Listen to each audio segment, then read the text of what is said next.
Vamos falar agora sobre a morte de uma mulher em Belo Horizonte. A polícia deu detalhes, tem informações sobre isso agora, com a repórter Regiane Moreira, que ao vivo tem os detalhes. Fala, Regiane, boa tarde, bem-vinda ao BG.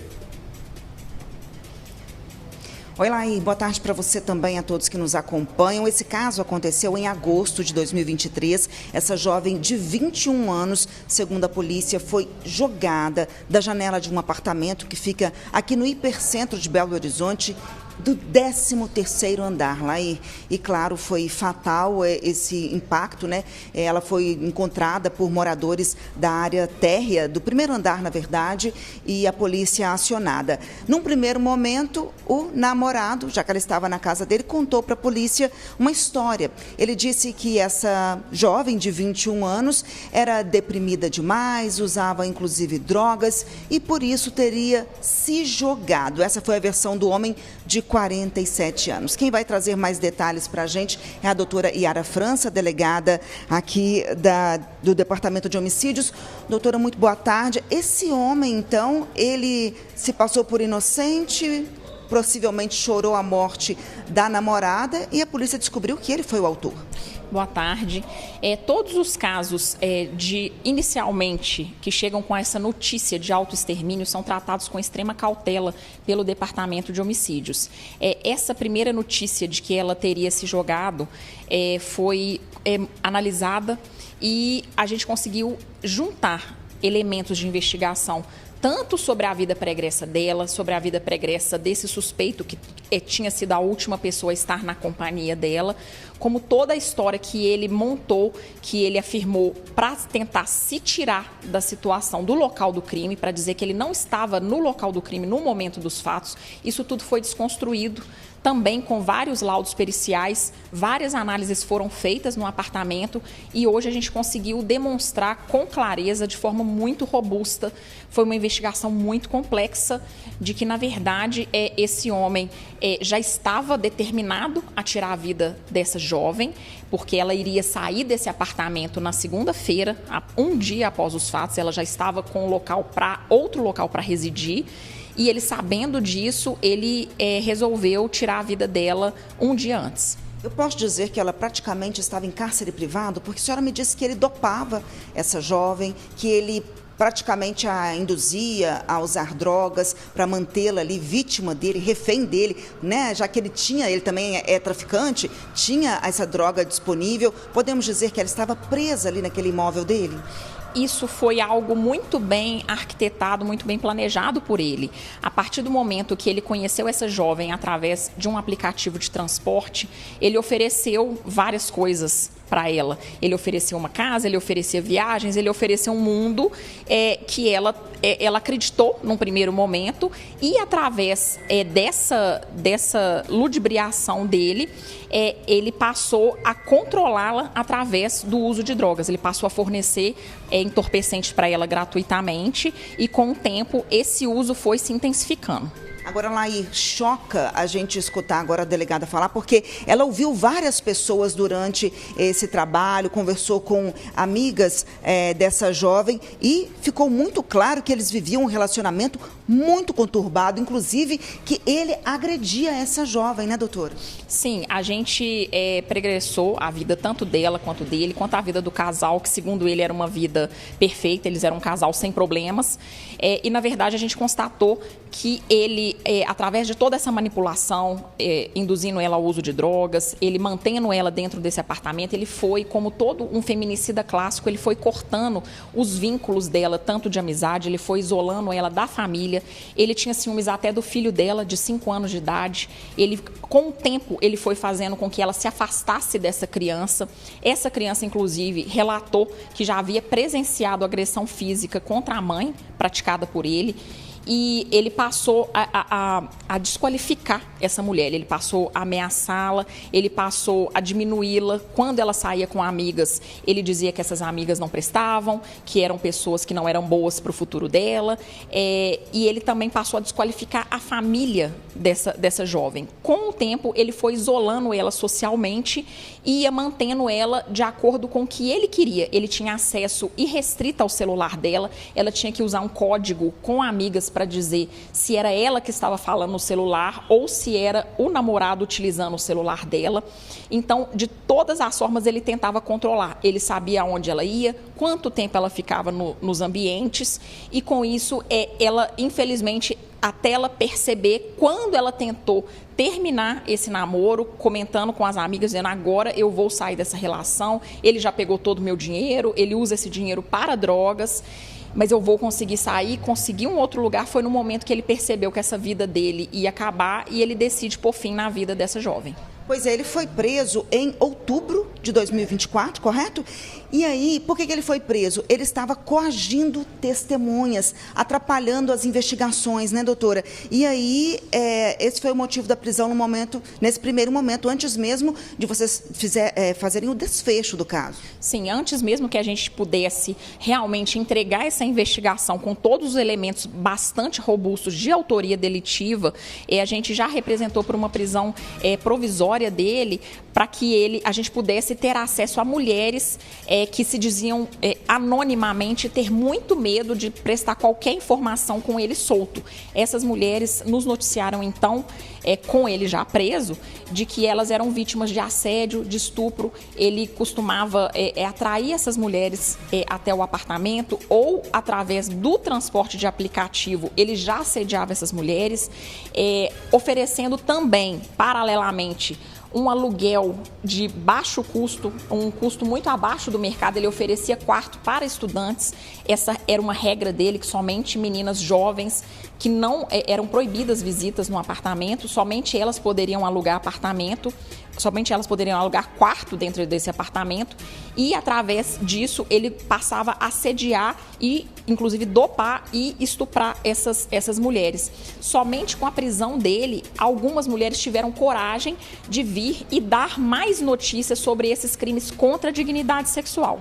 Doutor, então ele pode também agora responder por outros crimes. Está feito, então, concluído o caso dessa jovem de 21 anos. Ele foi indiciado, então, por feminicídio e por tráfico, mas a situação dele pode piorar. Sim, é o que nós fizemos, a representação ao Poder Judiciário para que autorize a Polícia Civil a divulgar a imagem desse homem, para que mais mulheres que tenham passado por esse apartamento no centro da capital, que tenham sido inquilinas desse homem e tenham sido vítimas de algum tipo de assédio, tanto no apartamento quanto como clientes de aplicativo de transporte, caso elas tenham sido importunadas sexualmente, que elas venham e tenham coragem de denunciar, formalizar essa denúncia, para que ele possa responder por esses crimes também. Infelizmente, a gente não pode divulgar nem o nome, nem a foto agora. A polícia não passa essas informações para a gente, Lair, mas nós podemos dizer o nome da rua, pelo menos, onde fica esse apartamento, para que as mulheres que foram vítimas dele possam entender o que está se passando e procurar a polícia, né? Esse apartamento onde ele alugava os quartos fica em qual rua? Fica na Avenida Augusto de Lima, aqui no hipercentro da capital, e sabemos que várias mulheres passaram períodos curtos dentro desse apartamento alugando, porque quando essas mulheres eram assediadas, elas optavam por deixar o local, elas optavam com muita vergonha, muito medo. Ele é um cara agressivo, perigoso, usuário de drogas, ele transforma a personalidade de forma muito rápida, ele fica com raiva e surtos de raiva muito rapidamente. Então, essas mulheres, muitas delas nós sabemos que têm medo dele. Então, essas mulheres que em algum momento alugavam quarto dentro desse apartamento, nesse edifício na capital, para que se elas tenham sido vítimas de algum tipo de abuso, para que elas noticiem e registrem ocorrência. Lembrando que ele já tinha várias passagens pela polícia. Ele tinha passagens por tráfico de drogas, ameaças, dano, lesão corporal. Era um indivíduo que sempre predava mulheres. Ele, inclusive, chegou a ser excluído de um transporte de aplicativo em razão de denúncias de assédio. Deu para entender aí, Lair? Ou seja, investigando um caso que é da morte dessa jovem de 21 anos, a polícia chegou a outras tantas histórias de que ele abusava de jovens dentro de um carro que ele utilizava como aplicativo, né? Ele trabalhava, entre aspas, como motorista de aplicativo, usava esse carro também para entregar drogas e também alugava quartos nesse apartamento que ele tinha aqui no hipercentro e só alugava para jovens dopava essas jovens e abusava sexualmente dessas meninas. Fica então, o mais importante aqui agora é evitar que novos casos aconteçam. Ele já está preso, permanece preso, né, doutora? E agora o alerta para outras mulheres que foram vítimas desse homem, para que elas procurem a delegacia, elas podem ficar tranquilas, porque ele está preso, então elas vão ter toda essa segurança.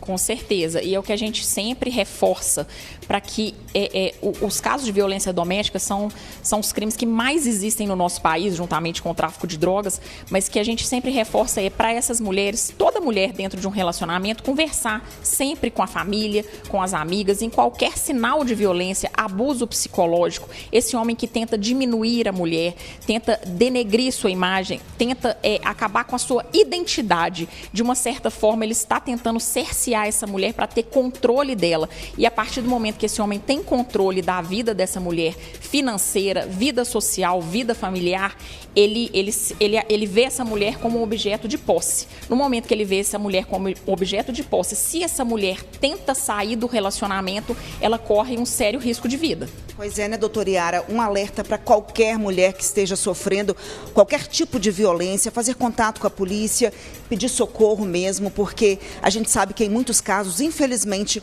o fim é como foi o dessa jovem de 21 anos. Felizmente agora, caso esclarecido, o homem está preso, Lair. Parabéns pelo trabalho, doutora Yara França. Eu volto com você, Lair. Jane, parabeniza aí, um abraço para a doutora Yara também. Pode procurar diretamente a delegacia dela e onde fica. Só para as pessoas que estiverem assistindo agora ao balanço, saibam onde é essa delegacia. Tá.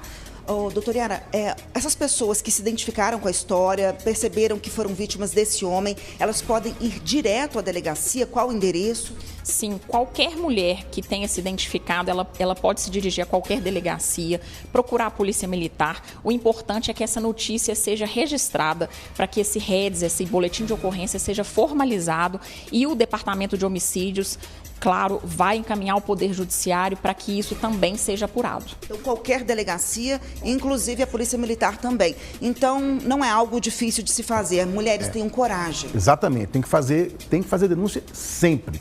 Aliás, logo na primeira agressão, já denuncie. Ela disse que está tentando a divulgação, porque existe uma lei, né, que protege a imagem de suspeitos, né?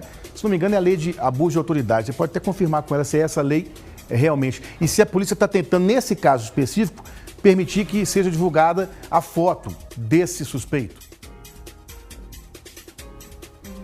Doutora, a senhora comentou que a senhora parece que já solicitou ao judiciário que autorize a liberação da foto desse homem.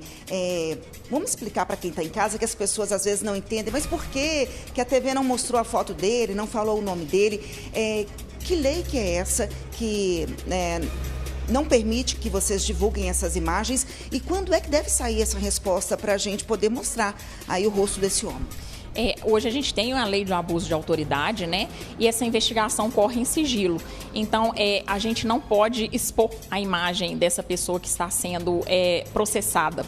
A gente faz essa representação judicial, né, pedindo para que o judiciário nos autorize.